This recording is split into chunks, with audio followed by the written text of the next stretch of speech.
वो जैकेट वाले भाई साहब आप भी बैठ जाइए।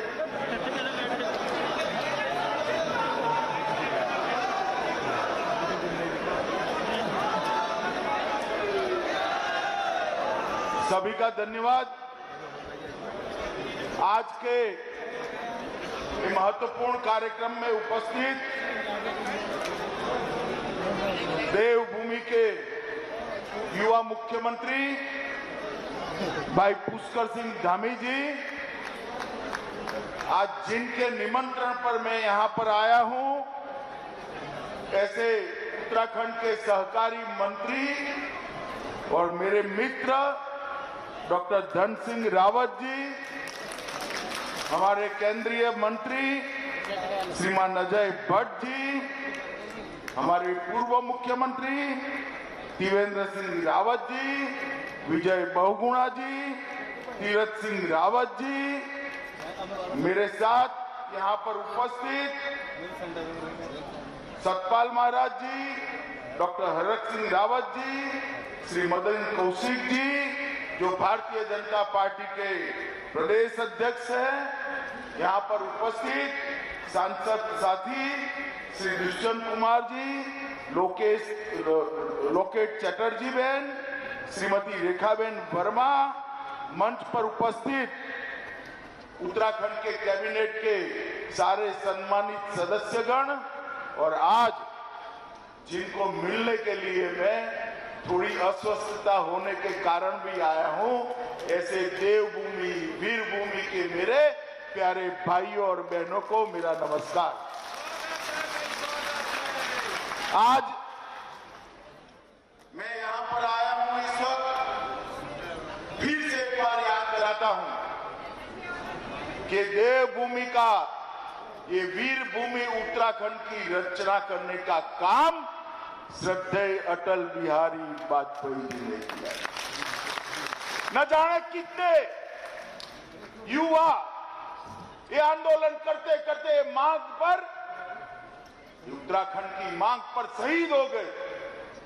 उस वक्त ये भारतीय जनता पार्टी भी उत्तराखंड के युवाओं के साथ ये मांग को बुलंद कर रही थी।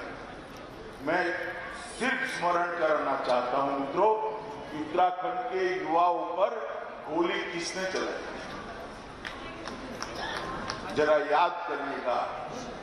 और मैं गत चुनाव में आया था, मैंने कहा था अटल जी ने उत्तराखंड को बनाया है, मोदी जी इसको संवारेंगे। और आज 4.5 साल के बाद आया हूं, उत्तराखंड का चौमुखी विकास हुआ। मैं आराम से बाद में इसके बारे में बात करूंगा, मगर मैं आज भी कहना चाहता हूं कि अभी भी उत्तराखंड में जो कुछ भी काम बच गया है, हमारे युवा मुख्यमंत्री भाई पुष्कर सिंह धामी के नेतृत्व में इसको समाप्त करने के लिए भारतीय जनता पार्टी कटिबद्ध है मित्रों, और इस वादे से हम कभी पीछे मुड़कर देख नहीं सकते। मित्रों, आज 3 कार्यक्रम एक साथ हुए हैं।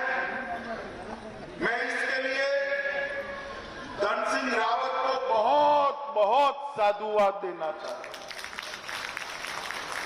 तीनों कार्यक्रम का अपना अपना महत्व है।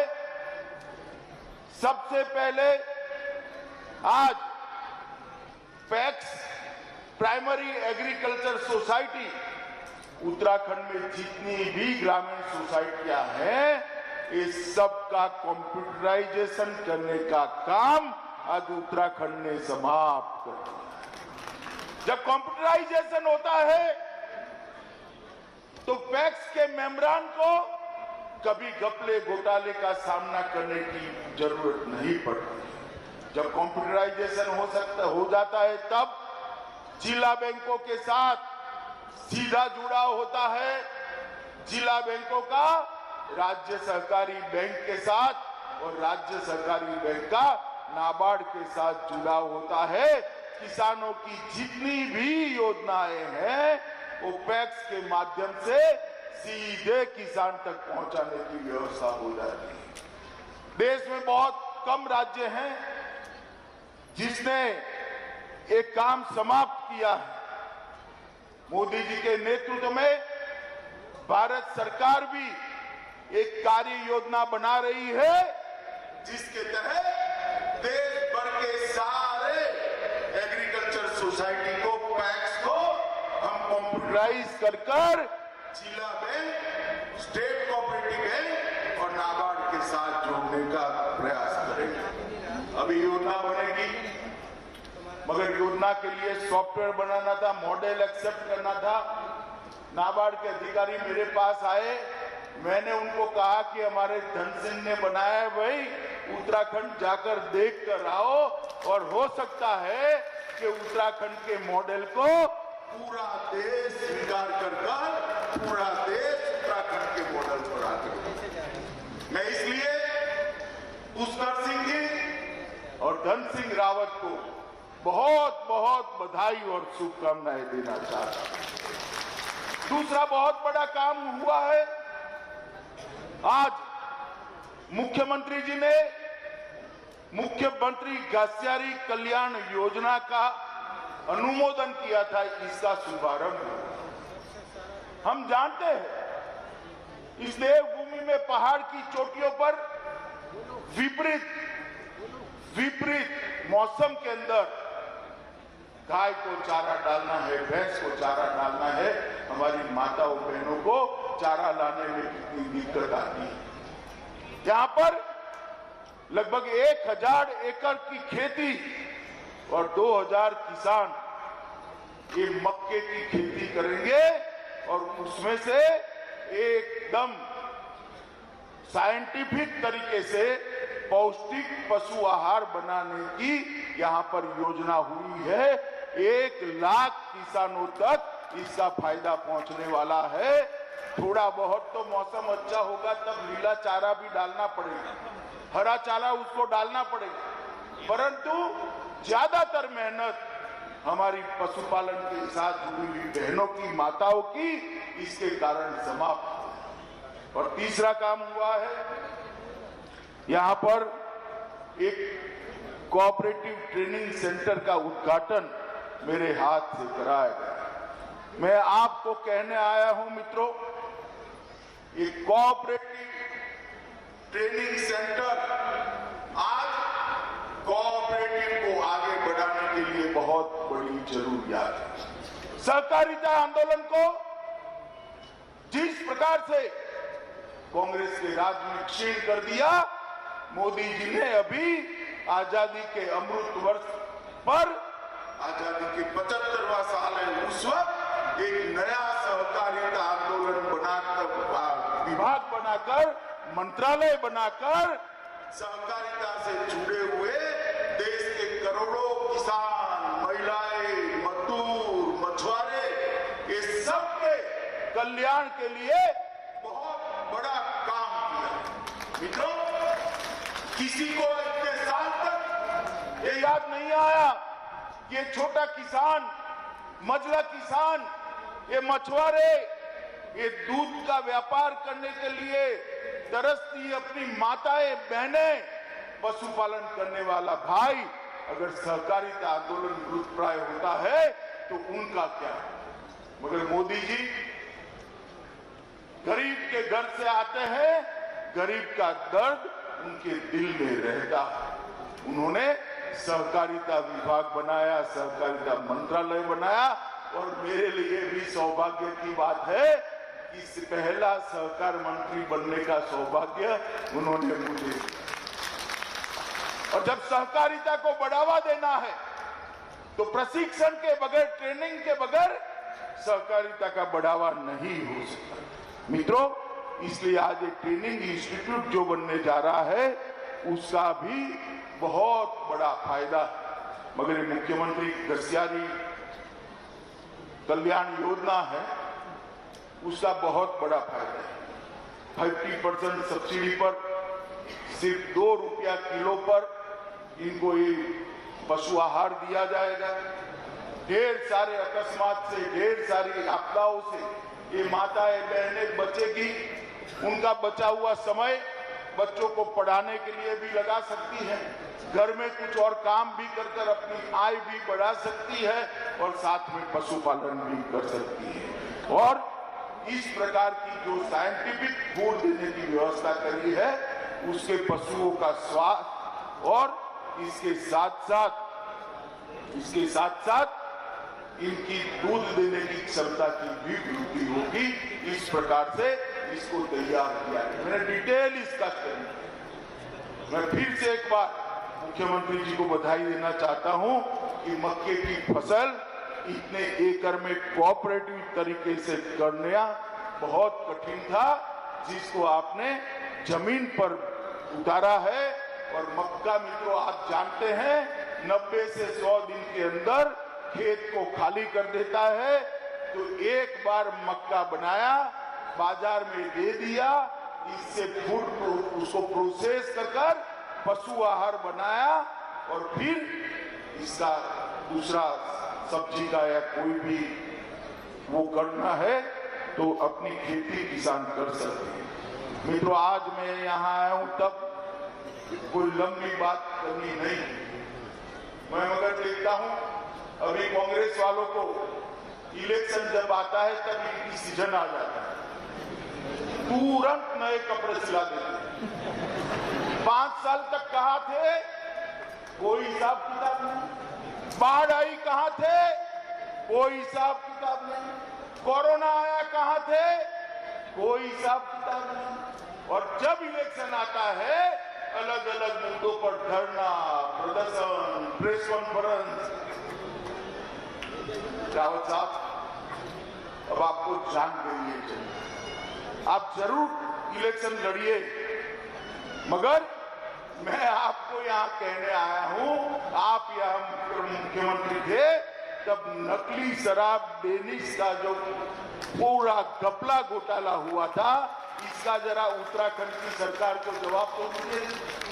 मित्रों, देना चाहिए या नहीं देना चाहिए? अरे पीछे भी बोलिए जरा, देना चाहिए या नहीं देना चाहिए? मित्रों, कांग्रेस भ्रष्टाचार, घपले, घोटाले का पर्याय बनी।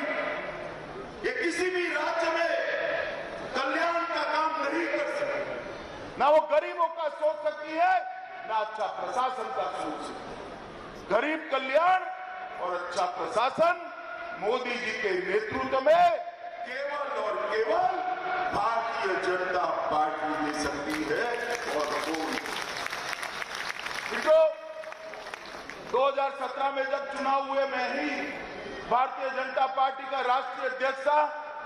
मैं इस देवभूमि पर आया था, हमने हमारा एक घोषणा पत्र जारी किया था और घोषणा पत्र को लेकर कोई भी स्टडी कर दे, हमने 85% से ज्यादा हमारे वादे समाप्त कर दिए, 85%। और मैं यहाँ पर चैलेंज देकर जाता हूँ रावत साहब को कि रावत साहब, आप कांग्रेस में थे, उसका घोषणा पत्र था, आपकी सरकार में रहते, मुख्यमंत्री के नाते सारी घोषणाओं थी, इसका सूची बना दो।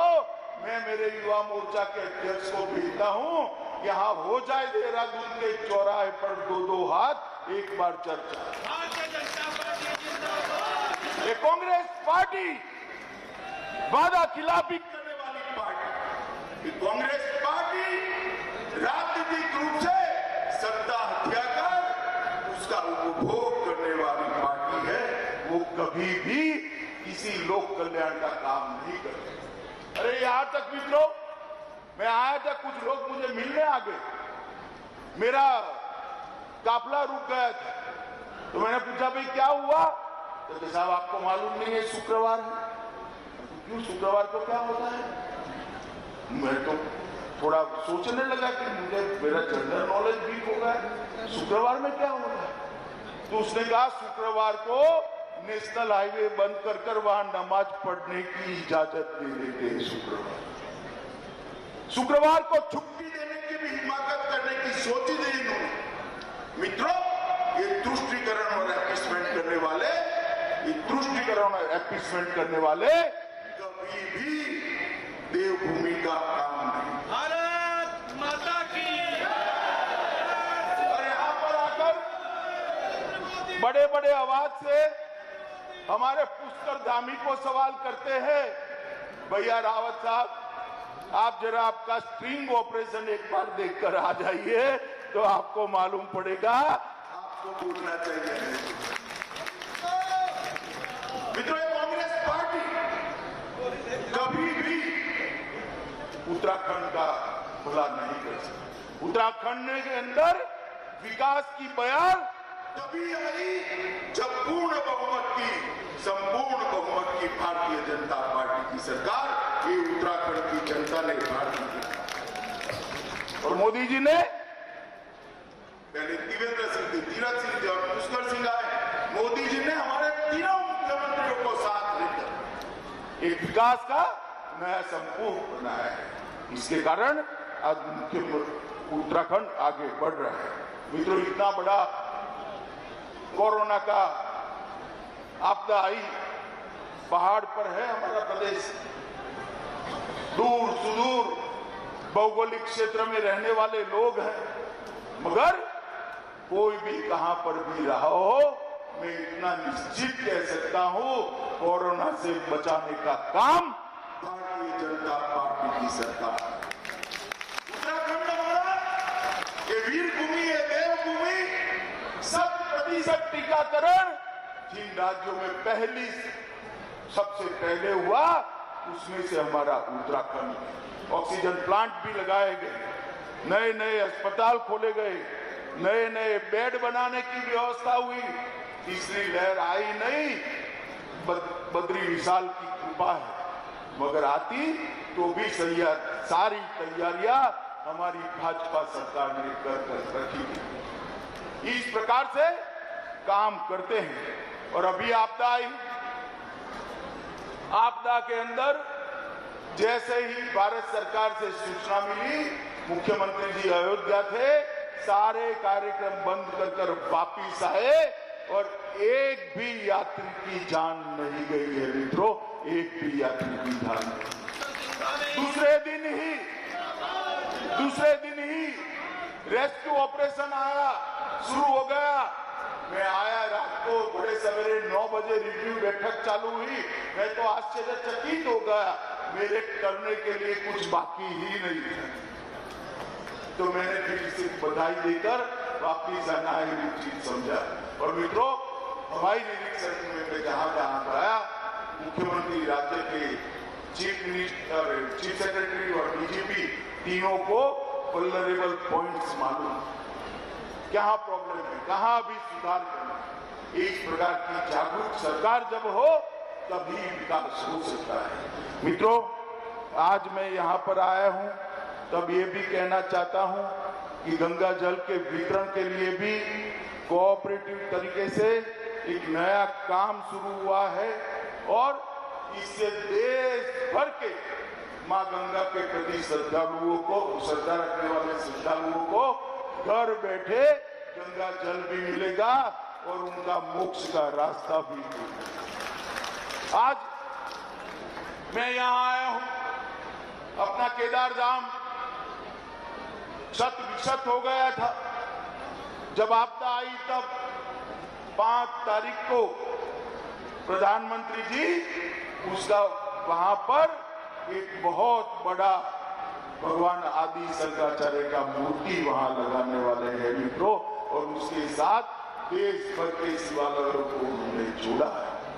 बद्रीनाथ की योजना तैयार हो गई, काम चालू होगा। केदारनाथ का पुनर्निर्माण आज समाप्ति के आरे पर है और आपका 4 धाम संपर्क का जो सुधार था वो 890 किलोमीटर का 11,680 करोड़ के खर्चे से 4-लेन रोड, 4-व्हीलर रोड, 365 लेन रोड आज समाप्ति की ओर जा रहा है। ये भारतीय जनता पार्टी भी कर सकती। उनको तो डर लगता था वे केदार धाम का मंदिर बना लेंगे तो अपनी वोट बैंक क्या सोचेंगे। रावत साहब, आप डरिए, हम किसी से नहीं डरते। ये बद्री विशाल और केदार धाम उत्तराखंड का नहीं, पूरे भारत का गौरव है। उसका पुनर्निर्माण होना ही चाहिए। अमृतसर कोलकाता औद्योगिक गलियारे के लिए 20,000 करोड़ का निवेश, ऋषिकेश कर्णप्रयाग नई रेल लाइन 125 किलोमीटर की 24,659 करोड़ का रेल निवेश, राष्ट्रीय राजमार्ग के नगीना काशीपुर खंड को 4 लेन का बनाना 2500 करोड़ का निवेश, काशीपुर सीतारखंड नेशनल हाईवे 74 757 करोड़ का निवेश, विष्णुगढ़ पीपलकोटी जल विद्युत परियोजना 450 मेगावाट की 3860 करोड़ का निवेश, तपोवन विष्णुगढ़ जल विद्युत परियोजना 5867 करोड़ का निवेश, हरिद्वार देहरादून चौड़ीकरण योजना 593 करोड़ का निवेश, Lata Tapovan hydro electric power project 1527 crore का निवेश, मुजफ्फरनगर हरिद्वार चौड़ीकरण 754 करोड़ का प्रोजेक्ट, किसाऊ 660 जल विद्युत परियोजना 7,000 करोड़ का project, Tehri pump storage plant 4,825 crore का प्रोजेक्ट और देवबंद रूट की नई लाइन परियोजना 780 करोड़ का प्रोजेक्ट। मित्रों 85,000 करोड़ के प्रोजेक्ट एक छोटे से राज्य में मोदी जी ने एक 5 साल के अंदर जमीन का काम किया। मैं पूछना चाहता हूं कांग्रेस के नेताओं, मैंने तो भारत सरकार ने क्या किया इसका हिसाब दे दिया 5 साल 2017 से 2022। भाई आपकी भी 10 साल सरकार रही थी, सरदार मनमोहन सिंह इसके प्रधानमंत्री थे, रही थी या नहीं रही थी बताओ भाई, रही थी ना। अब कांग्रेस वालों को मैं सार्वजनिक रूप से कहकर जाता हूं कि 10 साल के अंदर आपने उत्तराखंड से के लिए क्या किया, इसका हिसाब जरा ये देवभूमि की जनता को दीजिए। ऐसे नहीं चलता, आरोप कर कर भाग जाना, आंदोलन करना, कंक्रीट विकास करना पड़ता है। हमने 85,000 करोड़ के काम गिना दिए, सब पर अभी काम चल रहा है। 5 साल के अंदर 85,000 करोड़ के काम, इसके आधे भी अगर आप 10 साल के अंदर गिना लो तो फिर मानेगा, मगर वो आएंगे ही नहीं। यहां से चले जाएंगे राहुल बाबा के वहां, फोटो खिंचाएंगे, ट्वीट करेंगे और फिर मानेंगे उत्तराखंड का भला होगा। मित्रों ये लोग कभी उत्तराखंड का भला नहीं कर सकते, उत्तराखंड के गरीबों का केवल और केवल मोदी जी के नेतृत्व में, पुष्कर धामी के नेतृत्व में भारतीय जनता पार्टी ही उत्तराखंड का भला कर सकती है और कोई नहीं। और हम तो मानते हैं अटल जी ने उत्तराखंड को बनाया है, उत्तराखंड का विकास करने का हमारा नैतिक दायित्व है, हमारी जिम्मेदारी। मैं आज कहने